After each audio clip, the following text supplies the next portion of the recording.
welcome to Down Home Horror, where we keep the hall lights on for you. I'm Amber, I'm Alex. and today it's Shudder Sunday. Hey.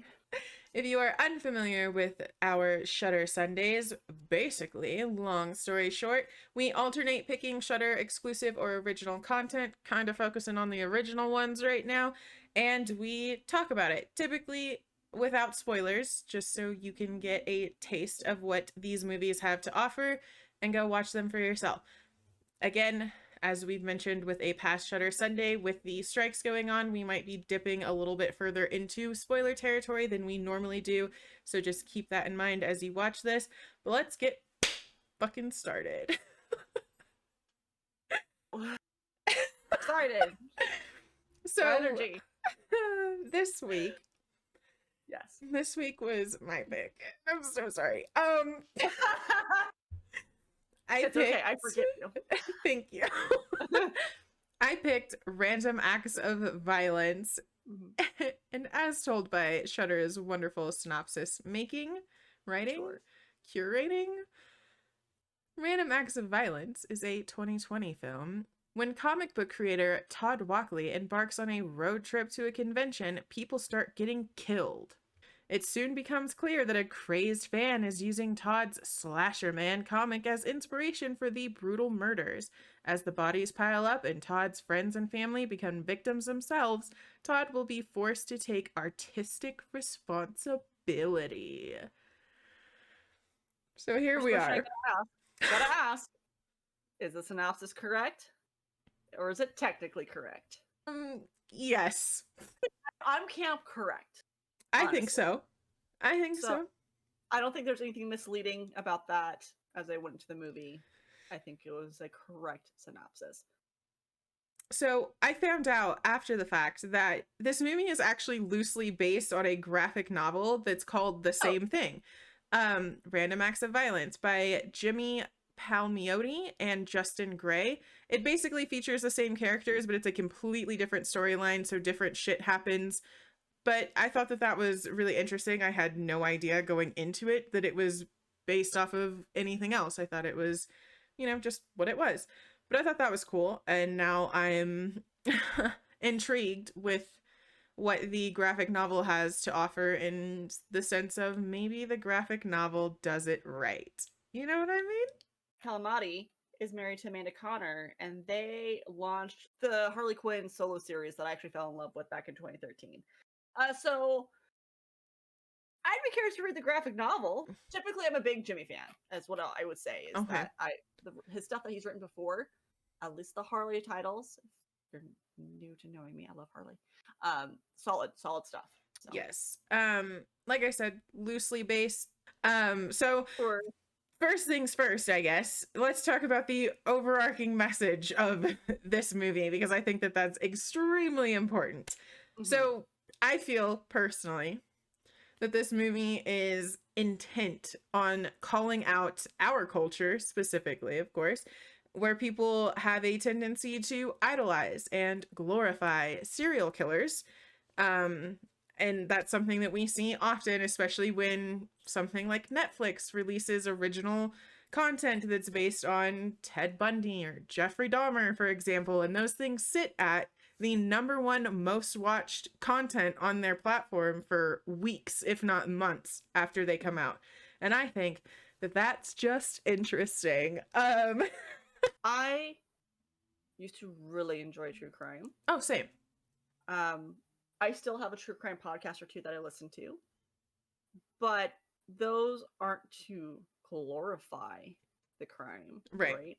It's usually making fun of the criminal. Like last episode, I just literally was wearing a Last Podcast on the left. I'm a big fan. But yeah, it's the ooification, right, of these horrible criminals and people not knowing victim names, right? Like it leaves a gross taste in the mouth. For sure. And I'm fully in the boat that's like, I used to consume true crime because I thought it was so interesting. But as I've gotten older and really realized what exactly, especially when you think of like the Ted Bundy movie and stuff that came out on Netflix. That's, to me, especially when you cast like Zac Efron as the lead, which I understand because who was Ted Bundy? He was the guy that was like super normal looking, but was really charming and attractive. And that's, you know, whatever, that is what it is.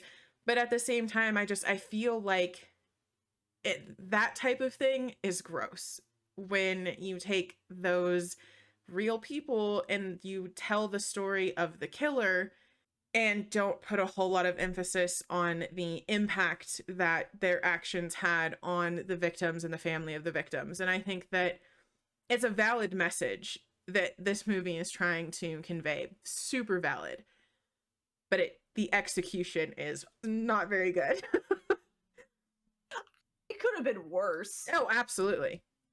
But yeah, I would say it was a little hammy.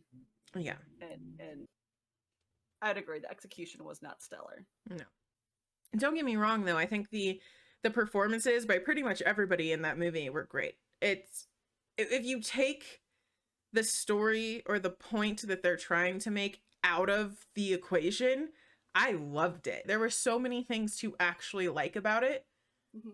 But I get so hung up on the fact that they're very blatantly trying to make a point and it doesn't come across very well.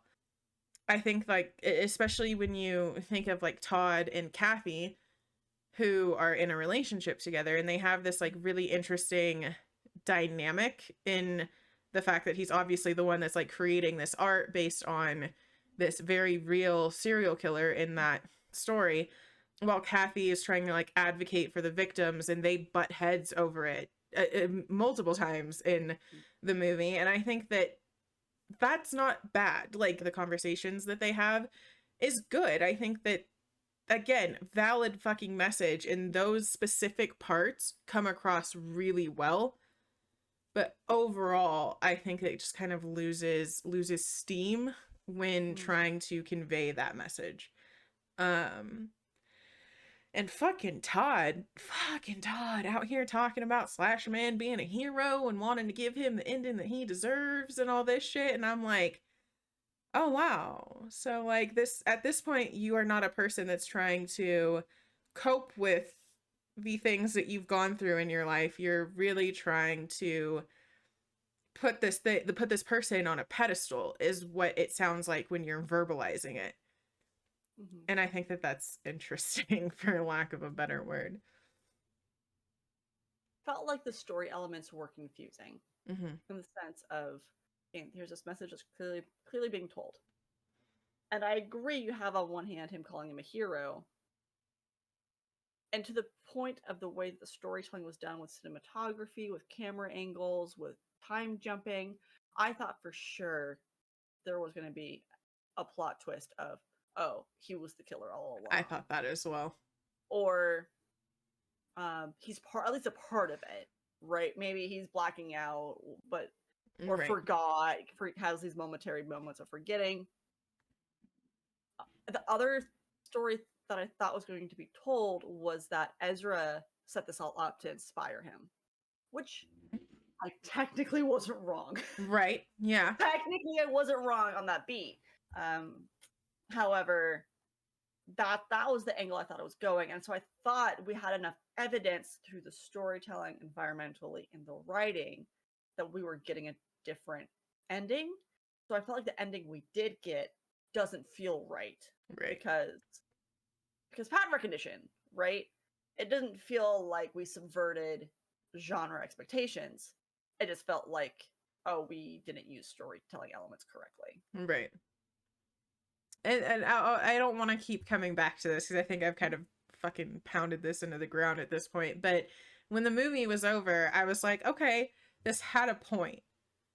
But like, does it really? You know? And it sucks to say that, because if you're wanting to watch a movie where you see somebody commit random acts of violence, crazy. Also, I hate that they use the movie as the ending fucking tagline. I hate that title. And like, I felt like I was in an Office episode when I finished watching the movie, and I was like, They did the thing. They did it. They said the title of the movie. Like, please. But I think that this movie works if that's what you want. If you want to watch a movie that's slashery, like good old gory fun, it works. It really does. Just for visual purposes, or like, but as a movie with a purpose, I don't think that it works. I'd agree. And I had my hesitation pretty much right out of the gate after the girlfriend is reading the script. And the first thing Todd really talks about is how he has to worry about critics and online hating the stuff, right? I can't do anything with real substance. Everything requires too much sugar. And I was like, oh, but who? Like, some of it was like, is it really that good then? Is what you're writing really that good? Maybe you need the sugar just to tolerate it. Right. And I thought that was such a strong hot take for a creator to put out there, and it felt a little mouthpiecey, like perhaps the actual creators of the show felt that way. And then continue to give us a story that doesn't have a lot of sugar to it, right? Because it doesn't need it. It's horror. Right. But that's like, we're trying to do something substantial. But then they also mess up. Right. Like, and it's not because there's not enough sugar. Right. It's just because it's not that good. Right. I'm sorry. It for the purposes you're trying to do, it wasn't that good. No. But all of that shitty stuff, right? To say that it had, again, redeeming qualities if you're looking to watch a just typical bloody good time. It really, it's fun. Like the set pieces, it's like, you saw my notes. I was literally like screaming because they're so good. The body sculpture in the road, I was like, oh, I like the way that looks. Like a psychopath, obviously.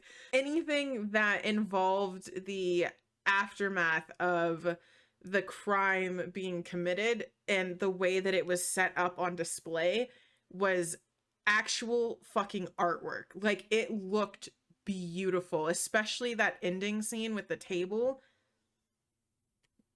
and the fucking body parts everywhere.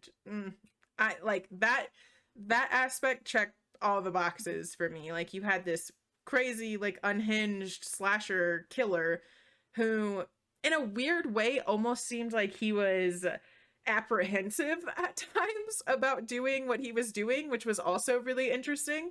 And we never find out why. Exactly. Confusing story elements, things that would make me think, oh, hey, it's our main character, but it's not. So why is the main guy hesitating? Because there are multiple points where he hesitates. I think there's only one or two times that he just kind of goes for it. But in the times that they do show him like getting mad and kind of being like, I'm gonna do it, and no, I'm gonna do it, like going back and forth. And it's a really interesting element that's never, unless I'm missing something, never really followed up on. See anything with it. I think it just was, again, an interesting character growth or development for this serial killer. It makes you wonder, why is he like that? And then you never find out why. Yeah. Even in his like ending monologue, right? There's something about him saying, oh, well, you saw me and you saw what I could do. You made me feel like I could make a difference in the world. If that was the case, why are you hesitating, bro? Like, I did not hear anything in his ending monologue that made me think this makes sense. Right. It felt really forced. And I think I was just so many thoughts just hit my brain at one time. I was also thinking about that ending narration where they're talking about, does life imitate art? And like all of that stuff. So like there's another like underlying message here about art in some way, shape, or form. And I was like, I don't understand. But then when you mentioned him saying like, oh, you made me feel like I could make a difference, you gave me purpose, I was like, fucking how? Like, what difference are you making by randomly killing people? And then I was thinking about the whole art thing. Like, I feel like the only reason he started doing it again was because Todd started making this art of his. Mhm. I mean, it is art. Don't it's art. It's an art form. It's a comic, right? So it's art. Sorry. Don't come for me. Girl, like that body sculpture is art, I guess. I guess it's real art. I'm like, girl, we do not have to justify body sculptures. We're fine. We're good. No, yeah. Like, no, I just mean like the work that they put into doing like the set pieces, like the behind the scenes shit. But I don't know. It's just, again, there's an underlying message there that has to do with art, and just like my brain right now, it had a point, but it's not following through on those points.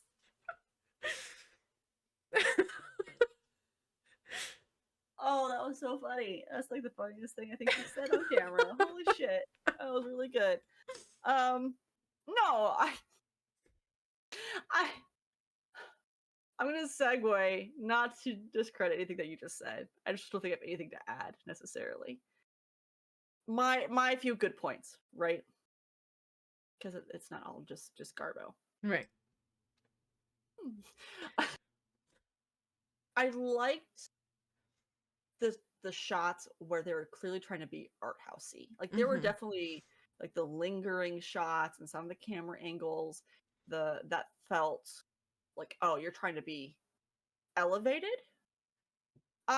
However, that was the only nice thing I have to say apparently, because here's the flip side to that. Besides the body pieces, I didn't like the set at all. The house that the slasher lived in, I thought looked really bad. And I'm willing to bet that's the same set they used for the ending.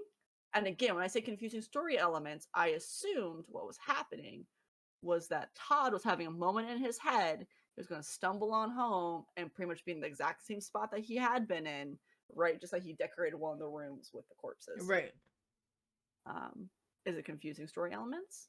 Is it something that was never intended? Is it just me trying to predict something that wasn't there? The world may never know.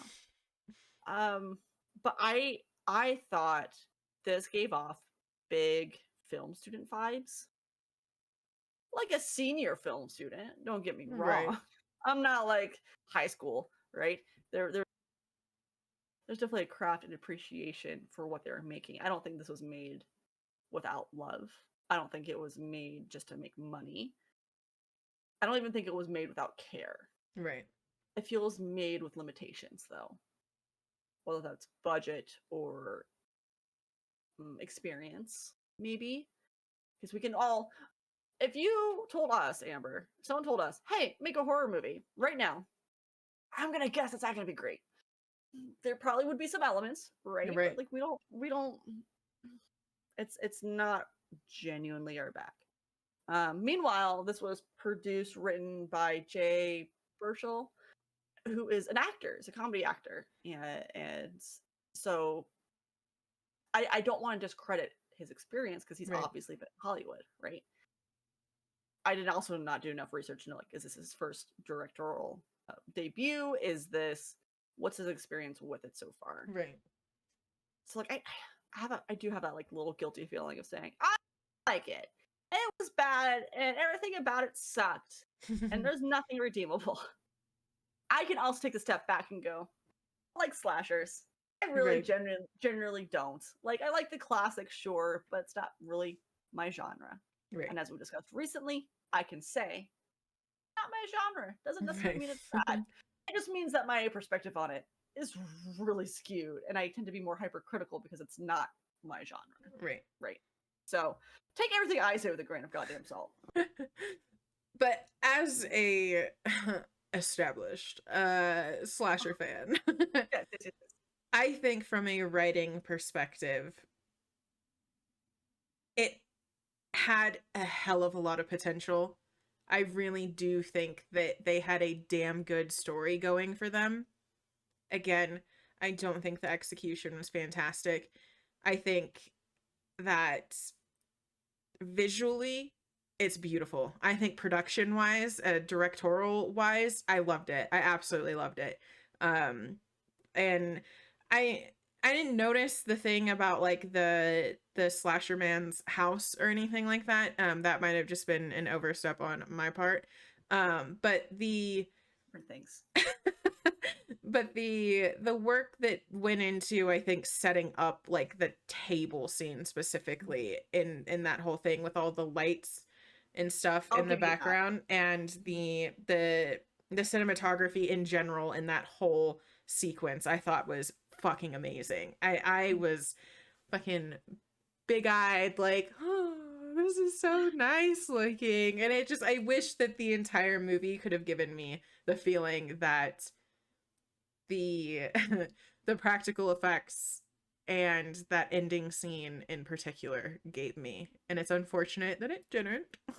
But that's okay. Like I found a lot of things that I did like about it. Again, pounded into the ground. If you take the message and lack of execution for that out of it, I really, really liked it. But when you add that in, not so much. It's funny. I have a note here for me that says, I think I would have liked this better as a TV series That would have rather been than a cool. movie. If they could have expanded upon some of those elements, I think.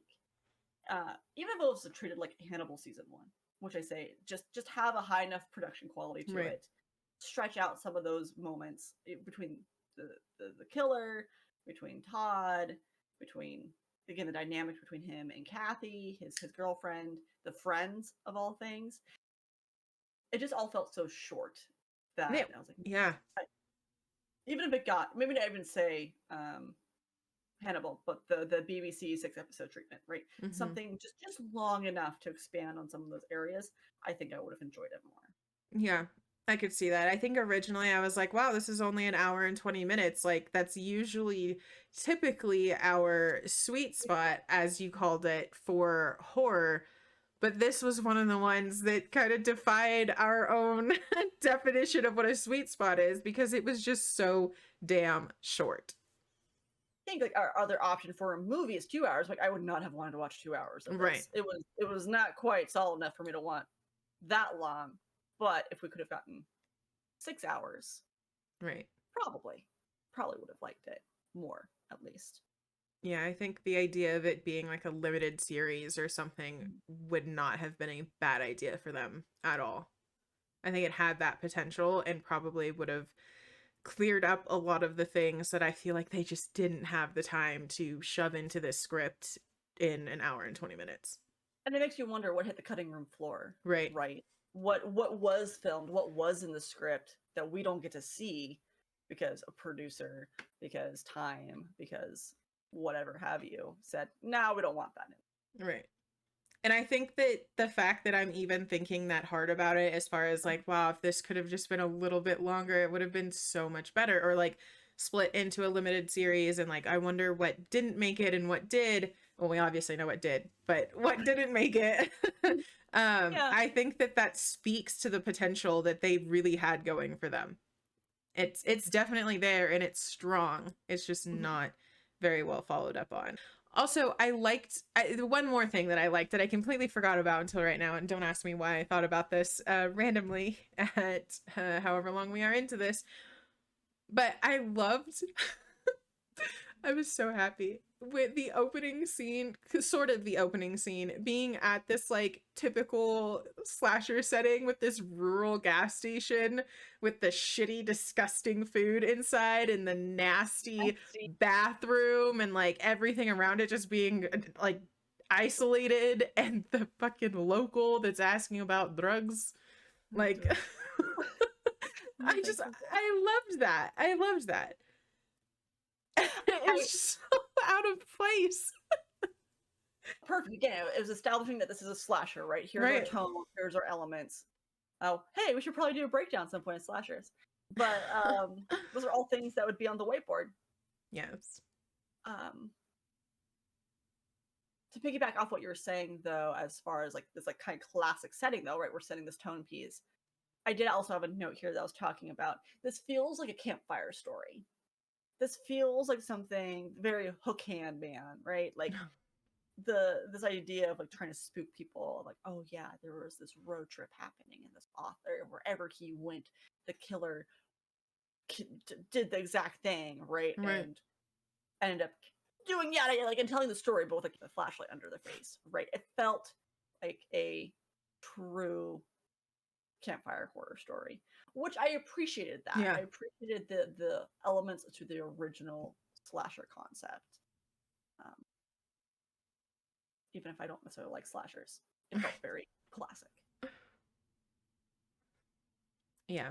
Like I said, it has its redeeming qualities, and I don't think that this is a movie I wouldn't recommend to somebody. If somebody came to me and said, hey, Amber, I want to watch a slasher movie that's got some good gore and practical effects and doesn't have like overtly insufferable characters, that's just kind of entertaining and fun to look at, what you got for me? I can't say this would be the first thing that pops into my mind, but I also can't say that I wouldn't mention it, because it's got good slasher qualities.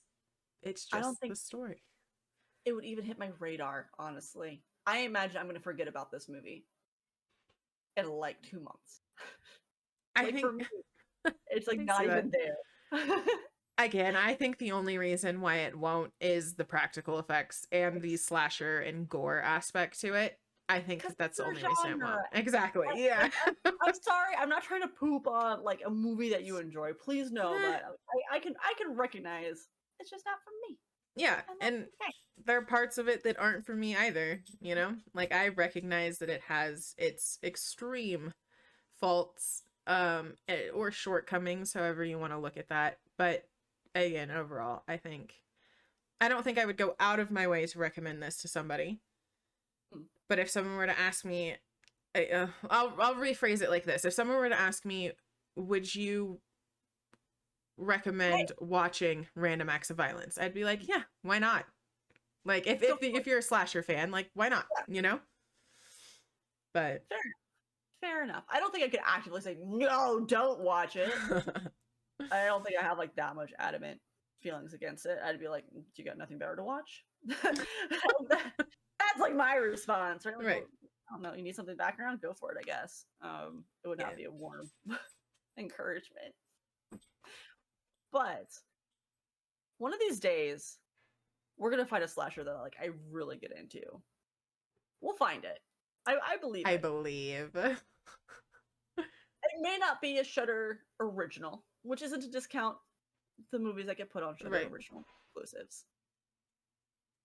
I just have a feeling if when the time comes, if it's not our unholy trinity, right, of Michael, Jason, Freddy, right, throw in a fourth for our buddy Ghostface over there.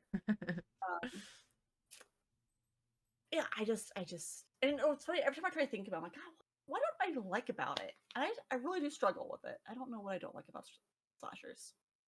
Yeah, I feel like they're, no offense, of course, to people that like slashers, but I feel like they're kind of the easier of the horror genres, only because, you know, with, like we've talked about before, with paranormal movies, 9 times out of 10, 9.9 times out of 10, you have in a thematic element that these paranormal aspects are supposed to be representing, whereas with slashers, that's not always the case. Sometimes it's literally just a battle of good versus evil, and that's it. And most of the time, the good get got and the evil die, and then they come back to life. I had a friend who was watching a really famous fantasy trilogy for the first time. For the first time a couple years ago. And I asked her, what do you think about it? And she was like, I don't know. It's fine, I guess. I'm like, well, what do you think like about all the battles, right? People really like the battles. I don't know. It's just good versus evil. Someone's gonna win, I guess. Right. And like that's all she had to say about these epic fantasy battles. And I like bent over laughing in the hallway. I'm like, oh my God, there's gonna be some nerd at some point that hears you say that and is gonna lose their goddamn mind. Because like, what a simplistic way to look at it. It's me. Hi, I'm that nerd.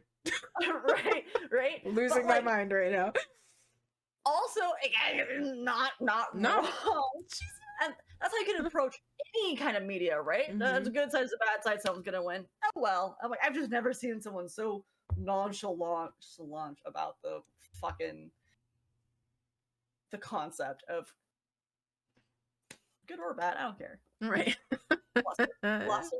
And then she was like, I really enjoy the romance. I'm like, really? In this movie series, you enjoy the romance? All right. I love that. That's funny. Right. I like when we don't agree about movies. Same. It's interesting. No, I feel like we learn a little bit about each other, and we learn how snooty I am. Every time I hear myself say it, I'm like, girl, shut up. Shut the fuck up. No one cares. Like, I care. I appreciate you. And I care about your thoughts and feelings and stuff too. Yeah.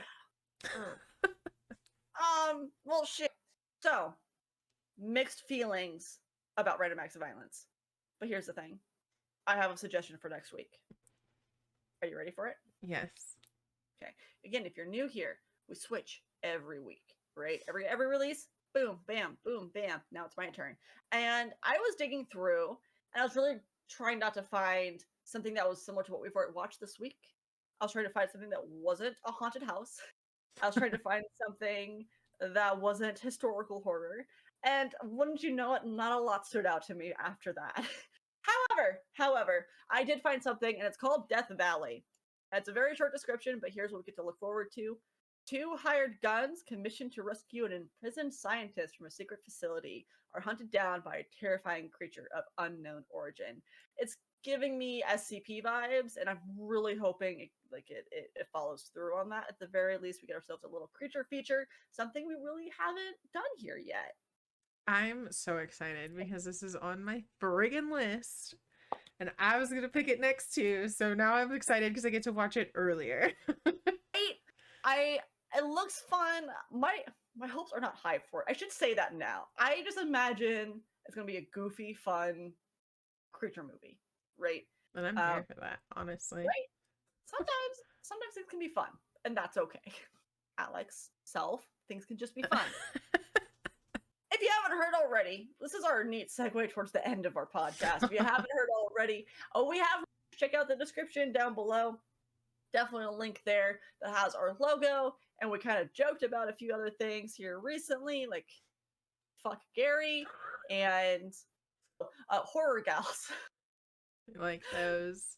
But if there's anything that you want to see on the merch site, anything that you think that we say that's funny, or that you think is representative of us, go ahead and put it down there in the comments. Be sure to like and subscribe as well. If you're not, let's do it. Hit that subscribe. It's free. Just boop, boop. Go ahead. Boop. You have to say it without when you click the button. Boop. Like that. I can tell if you did it or not. Otherwise, you can always find us on our Discord.